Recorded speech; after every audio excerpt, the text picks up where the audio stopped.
backstory about where I'm from originally.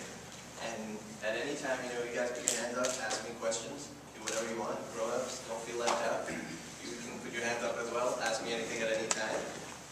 So, anyone know where Thailand is? Yes, sir. Right? Right there. Exactly. Foolish me.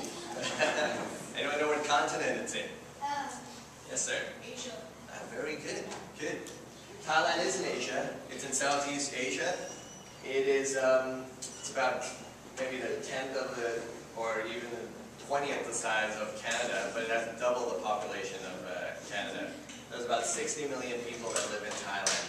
I'm originally from a little town of 10 million people called Akha.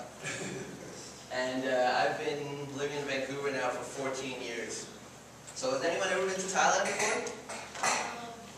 No? Yeah, okay. It's, well, anyway, so Thailand, yes sir? One question. Yes. Thai food does come from Thailand. Have you ever had Thai food before? Yeah? Do you like it? Okay, good. Thai food does come from Thailand. It's definitely my favorite cuisine. And I think a lot of people share that sentiment. Thailand is on just above the equator. Yep. I don't like Thai food is your favorite. Why is that? Because you're from Thailand. Yeah, you're right. Maybe that's true. So Thailand is a hot tropical country. It's lush, full of rainforest in the north, thick jungle. There's ocean. It borders ocean in the south. Beautiful beaches, caves. A lot of it made from limestone. But you guys should do a little bit of research on your own and learn a bit about Southeast Asia because it's a very interesting place. Yeah. How long would it take to get there? It would take 20 hours to get there in total. You probably have to fly. Not even 1 day. Sorry? Not even 1 day. Not even 1 day. But yeah, so it's not that bad. You should bug your parents that you want to go there. 20 hours. Yeah. So a lot of people get this image of Thailand, exotic animals, Sorry? Exotic fruit too. I'll show you a bit of exotic fruit a little later on. So, for example, tigers they do have a natural habitat in Thailand, but they've been endangered now for many, many years, and there's less than, there's probably about 100 left in the wild, but they're working constantly to try to reintroduce them to the wild. So, has anyone ever seen a tiger? Oh wow, that's more than I expected. At the zoo? Yeah. Yeah. Or in movies. Yeah, no, that's good. It's good. It's actually not a bad thing that they're in zoos. They can be reintroduced and slowly, in the right way, put back into the wild. And elephants. Have anyone ever seen an elephant? Yeah, perfect. So elephant is actually the national symbol of Thailand because of its bold, big, powerful statement that it makes. Yeah? That looks like a really old elephant. It probably is old. I don't know how long elephants can live for. Some of them pretty close to 100. Some of them live really, really long. Maybe. So Thailand is a big. It stands for elephant. It's also the royal animal. There is a royal family in Thailand. Thailand is very much like Canada. It's called a constitutional monarchy. We have a prime minister, but we also have a king and a queen. And the royal symbol is an elephant. Anyone know what the national symbol for Canada is? Animal-wise? Yep. Very good. Yeah, so that's how you can compare that to Thailand. Anyone know what that is? What is that? Yeah? Anybody? Yeah? Wow! Very impressive. You've probably read about that before, huh? No. Me and my dad were doing a lot of stuff. Good. Well, I'm glad you're paying attention to your dad. So this is a coffee cherry.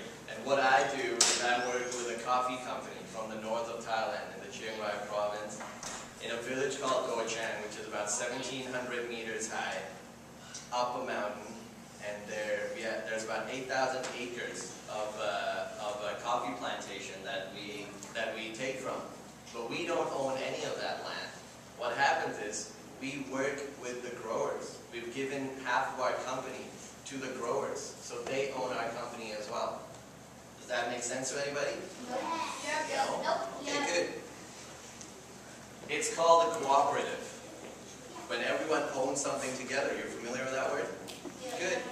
So that's what we do, and that's what you guys are essentially fundraising for. Now, Ken knows more about that than I do. I'm sure he'll speak of that in a little bit. But inside the coffee cherry is a bean, and it takes about 2 months before the process to extract the bean out of that and roast it, and what your parents are drinking over there. A lot of hard work goes into coffee. And the village of Doi Chaang started planting coffee about 30 years ago, and the coffee traders were extorting them. They were not giving them any money for their coffee, which is not fair. When you work for something, you should be rewarded for it, correct? So what we have done in the past 10 years is we've gone and helped the growers set up a company, which is now the Doi Chaang Coffee Company. And now it's gone international, and we give half of our profits to the growers. And that's why we call ourselves Beyond Fair Trade. Does anyone know what fair trade is? Yeah? Fair trade is when the people who are doing it get 50% or... Well, that's beyond fair trade. They don't actually have to get 50%, but they do get more than what other people give them. That's right. So what we do is, exactly what you're saying, 50%, we do more than fair trade asks for. So that's fair trade. We're trying to be fair, we're trying to be more than fair. But they do a lot of hard work over there. They have to climb on the side of the mountains to pick these cherries, and they have 100-pound sacks on their back as they're climbing up and down these mountains. Why don't they just take a helicopter? They can't afford a helicopter yet, but maybe when you grow up, you can help them out, right? All right. Anyone know what that is? Oh, yeah. What is it? It's a civet. Oh, you do know that. Anyone else know what a civet is? Yeah? Yes? Sorry? It is a cat. It's a type of cat, yeah. It's a duck. It's a type of animal that eats out It is. So have you guys been paying attention for the past few months? That's perfect. I don't have to explain anything, really. So the cat, sorry? It looks like a raccoon. It is from the cat family. It's a wild cat. And it eats up the cherry, and then it poops it out. And then we clean up the cherries, we take the beans, and we roast them, and people drink that. And it's actually very, very expensive. It's the most expensive coffee in the world. Yeah? It's called civet. That's right. It is called civet coffee. Some people call it cat food coffee. It sounds funny. It sounds disgusting, right? But I've tried it. Ken has tried it, and it's really good. So that's one of the fun things that they do up there in the village. We've helped them to break out of poverty that they were in, that they can move to doing things that they love. Something like getting beans from the civet is extremely hard to find, but they're nocturnal animals. They only come out to feed at night. So this is another way where we're helping the farmers to help them realize their goal of what they eventually want to do. Now they're business owners. We've helped them build a school. They didn't have a school before. They didn't have a clinic before. And now they also have running water and electricity, which just 10 years ago they did not have. Yes, sir.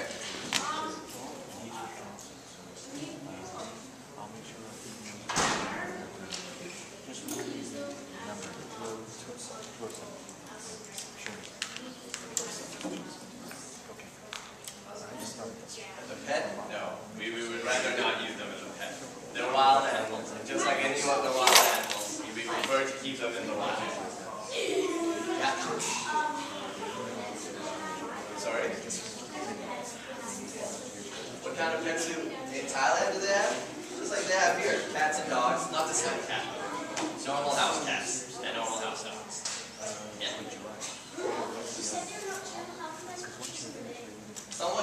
really good photographer took that. You're right. They are nocturnal. You barely see them. But sometimes, I've never seen one myself, but sometimes you do catch a glimpse of them in the daytime. Yeah. Look familiar? These are scouts from Thailand, and you know how it works in Thailand. It's mandatory for school children, boys and girls, to join the scouts from a young age. So once a week, just like you guys, they actually wear the uniform to school, and they learn whatever you guys learn here. They take that and they dig it in and they put it in as a class curriculum for one whole day. And then once a month, they take what they've learned and they go on excursions. I think much like you guys do it. Yeah. So you guys are very much the same as people from halfway around the world. Then whenever, yes sir. This is about the coffee cherry. Well, can humans eat the coffee cherry? You can. I've tasted it. It's delicious. It tastes a lot like a regular cherry that you would have here. Just that the seeds inside of the coffee seeds, they're kind of bitter, but they do get roasted, and then eventually it's the largest consumable in the world. More than anything that people consume, coffee is on top. So you guys have picked a really good fundraising opportunity to go out there and for one, you're helping out kids much like yourself in Thailand, helping them achieve their goal of going to school and helping out their family eventually, getting an education and going on to bigger and better things. It might not be coffee, but they now have the opportunity to choose. So that's all I have to say about Thailand. Anything you want to add, Ken?